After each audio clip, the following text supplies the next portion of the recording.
Assistant Collector Revenue and JD Agriculture, ASP and DRO and ikkadunna DM Market మరియు media మిత్రులందరికీ కూడా నమస్కారం. ముందుగా సంగారెడ్డి జిల్లాలో పచ్చిరొట్ట పంటల విత్తనాల సరఫరా మరియు అవైలబిలిటీ గురించి నేను తెలియజేయబోతున్నాను. వానాకాలం 2024 సీజన్కు సంబంధించి మన జిల్లాలో మొత్తం కూడా 5,881 క్వింటాల పచ్చిరొట్ట పంటల విత్తనాలు మన జిల్లాకు అలాట్ అవ్వడం జరిగింది. దాంట్లో కూడా సన్హెంప్ అంటే జనుము విత్తనాలు మొత్తం కూడా మనకు అలాట్ అయింది 1981 క్వింటాల్స్. దాంట్లో మొత్తం కూడా మనకు సరఫరా అయింది 981 క్వింటాల్స్ కూడా మనకు సరఫరా అయింది. ప్రతి మండల పాయింట్లో కూడా అవి స్టాక్ చేయించడం జరిగింది అండ్ అక్కడున్న సెంటర్స్ ద్వారా సరఫరా కూడా చేయించడం జరుగుతుంది.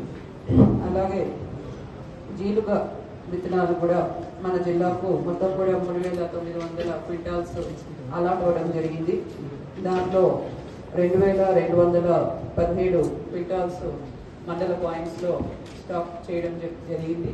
ప్రతిరోజు కూడా రైతులకు ఈ విత్తనాల సరఫరా కూడా జరుగుతూ ఉంది అండ్ బ్యాలెన్స్ మనకు సప్లై అవ్వాల్సిన 1,683 క్వింటాల్స్ కూడా 2 రోజుల్లో మండల పాయింట్స్ అన్నింటిలో కూడా మనము స్టాక్ చేయించడం జరుగుతుంది అండ్ రైతులకు కూడా ఇది సప్లై చేయించడం జరుగుతుంది.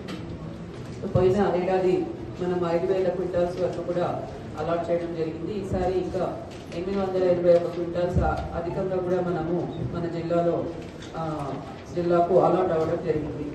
అలానే పత్తి విత్తనాలకు సంబంధించి కూడా ఈసారి మన సంగారెడ్డి జిల్లాలో 3,60,000 ఎకరాల సాగు అవుతుంది అని మనము అంచనా వేస్తున్నాము.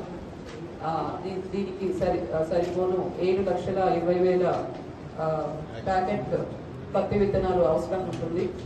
మరి నేటి వరకు కూడా 3,76,422 ప్యాకెట్లు మన సంగారెడ్డి జిల్లాలో అందుబాటులో ఉన్నాయి. ఇప్పటి వరకు పత్తి రైతులు 85,107 ప్యాకెట్లు పత్తి విత్తనాలు కొనుగోలు చేయడం జరిగింది.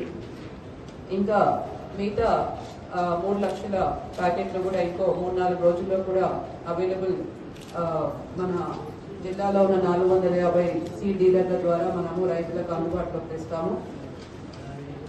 సో రైతులందరికీ కూడా విన్నవించేది ఏంటంటే, మీరు సీడ్ డీలర్ దగ్గర పత్తి విత్తనాల ప్యాకెట్ కొన్నప్పుడు తప్పకుండా బిల్లు రసీదు మీరు తీసుకోవాలి.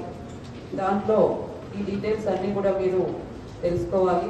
పత్తి రకము, మోతాదు, ఆ లాట్ నెంబరు మరియు ఈ డీటెయిల్స్ అన్నీ కూడా ఉండేటట్టుగా మనం సీ డీలర్స్ కూడా చెప్పాము. ఈ ఇన్ఫర్మేషన్ అంతా కూడా రైతులకు ఇవ్వాలి. సో రైతులు కూడా ఈ ఇన్ఫర్మేషన్ అంతా కూడా మీరు తీసుకోవాలి అండ్ ఆ బిల్లు రసీదు కూడా మీరు తప్పకుండా తీసుకోవాలి. ఎక్కడైనా ఎంఆర్పి ధర కంటే ఎక్కువ ధరకు అమ్ముతున్నట్లు అమ్మిన రైతులు ఇమీడియట్గా అక్కడున్న మండల అగ్రికల్చర్ ఆఫీసర్కి ఇన్ఫర్మేషన్ ఇవ్వాలి.